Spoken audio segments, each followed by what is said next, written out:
আপনি যদি একটুখানি কলকাতা হাইকোর্টের পোর্টালে যান বা যদি রেগুলার জাজমেন্ট পড়েন, দেখবেন কর্পোরেশনের এগেনস্টে প্রচুর কেস হয় যে ইনলিগ্যাল কনস্ট্রাকশনের উপর। এবং ধরে নিন ঠিকঠাক সমস্ত কিছু জমা দিলে 90টার মধ্যে 100টার মধ্যে প্রায় 95টাতেই কিন্তু কোর্ট অর্ডার দিয়ে দেয় ভেঙে দেওয়ার জন্য। প্রথমত কিছু গাইডলাইন্স আছে, এটা আমি নাগরিকদের জন্য বলছি, যে একটা বাড়ি তৈরি করতে গেলে আমাকে কি করতে হবে আর কি করতে হবে না, কতটা ছাড়তে হবে কতটা ছাড়তে হবে না।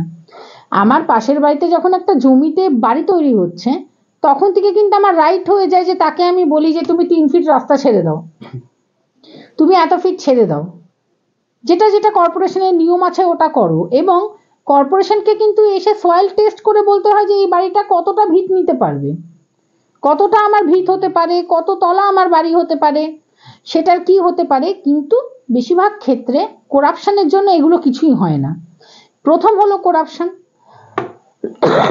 সেকেন্ড হলো মানুষের না জানা, মানুষের আইন না জানাটার সুযোগ এতভাবে এই করাপ্টেড লোকেরা নেয় যে এই ধরনের বাড়ি তৈরিও হয়ে যায়, বাড়ি বিক্রিও হয়ে যায় এবং বাড়িতে লোকও থাকে। খুব মজার ব্যাপার যে যেই বাড়িটা আপনার স্যাংশন পায় না, সেই বাড়িটায় জল আর ইলেকট্রিসিটি কি করে পৌঁছায়?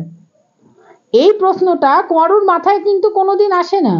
যে স্যাংশন পায়নি মানে ইনলিগাল কনস্ট্রাকশন হয়েছে, মানে টেকনিক্যালি বাড়িটা তৈরি হয়নি, খাতায় কলমে ওটা কিন্তু ফাঁকা জমি। ফাঁকা জমিতে জল আর ইলেকট্রিসিটি কিভাবে পৌঁছালো? তারা তো ইলেকট্রিক বিল দিচ্ছে, তাদের কাছে তো কর্পোরেশন জল পৌঁছাচ্ছে, তাদের তো সুয়েজ লাইন হচ্ছে বাথরুম করার, সেগুলো কি করে হলো? প্রশ্ন তো আমাদের তুলতে হবে।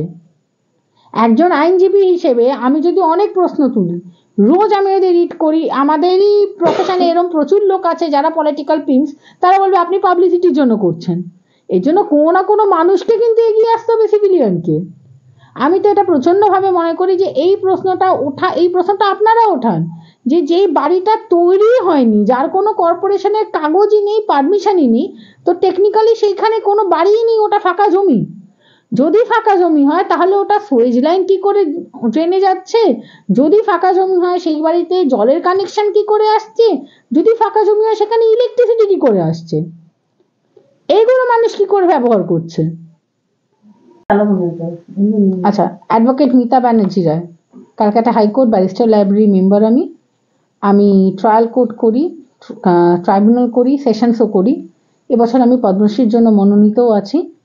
আমি সোশ্যাল অ্যাক্টিভিস্ট, আমার 40টার উপর ন্যাশনাল অ্যাওয়ার্ড আছে। আমি G20-তে ইন্ডিয়াকে রিপ্রেজেন্ট করেছি। আমি দুবার ইন্ডিয়াকে ইউনাইটেড নেশন জেনারেল অ্যাসেম্বলিতে রিপ্রেজেন্ট করেছি। আর এবার বিকশিত ভারতের জন্য আমার নাম নমিনেটেড আছে।